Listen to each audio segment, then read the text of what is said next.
Hi hello అందరూ ఎలా ఉన్నారు? ఈరోజు నేను చేయబోయే వ్లాగ్ వచ్చి నేను సెమీ సిల్క్ శారీస్ అంటే పట్టు శారీస్ లాంటి వాటితో నేను లాంగ్ ఫ్రాక్స్ ఎలా కుట్టించుకున్నాను అనేది చూపిస్తాను.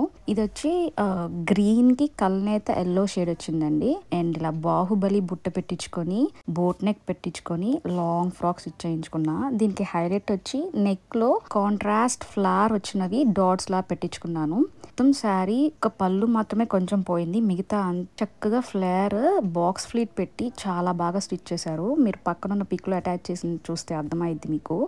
అండ్ శారీ పైన కింద బార్డర్స్ వస్తాయి కదా, వాటిని ఇలా పైన కిందది వేస్ట్ చేసుకోకుండా అలా అటాచ్ చేయించుకున్నాను.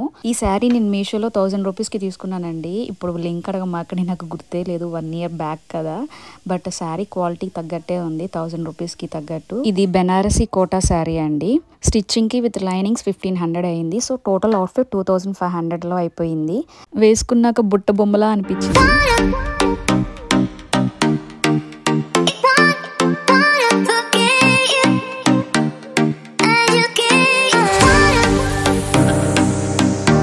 నెక్స్ట్ అవుట్ఫిట్ వచ్చి ఇది నేను సెమీ ఉప్పాడ పట్టు శారీ తీసుకొని కుట్టించుకున్నానండి. అండ్ హ్యాండ్ కి వచ్చిన పార్ట్ వచ్చి పళ్ళులో వచ్చే design part.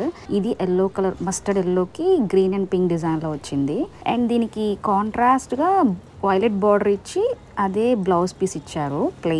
Plain blouse part వచ్చి యోక్ పార్ట్ వేయించుకొని కింద బార్డర్ ఏమో ఈ వైలెట్ వచ్చింది, కింద ఇలా వేయించుకున్నాను స్కర్ట్ బార్డర్ లాగా. ఇది వేసుకున్నాక నాకు లాంగ్ ఫ్రాక్ కన్నా కూడా ఇప్పుడు latest trending lehenga and crop top అంటారు కదా, నాకు అలా అనిపించింది. అండ్ బ్యాక్ ఇలాగ డ్రాప్ పెట్టించుకొని రోప్స్ పెట్టించుకున్నానండి, చిన్న చిన్న హ్యాంగింగ్స్. మోస్ట్ హైలైట్ ఏంటంటే అసలు కలర్ కాంబినేషన్ ఏంటండి, చూడగానే చాలా నచ్చింది. ఈ శారీ వచ్చి 2000 పడింది. ఆన్లైన్ లో పర్చేస్ చేశాను, ఏ పేజో గుర్తులేదు. స్టిచ్చింగ్ ఛార్జెస్ ఆర్ సేమ్ అండి, 1500 తీసుకున్నారు. డీటెయిలింగ్ చూసారా అసలుకి, మధ్యలో డాట్స్ పెట్టించుకొని స్లీవ్స్ కేమో అలాగా, హ్యాండ్స్ కేమో ఎల్లో ఫ్రిల్ పెట్టారు. చాలా బాగా అనిపించింది వేసుకున్నాక. అండ్ మధ్యలో వడ్డానం ఒక్కటే తక్కువ, అది కూడా పేరప్ చేస్తుంటే లెహంగా క్రాప్ టాప్ అనేసేయచ్చు.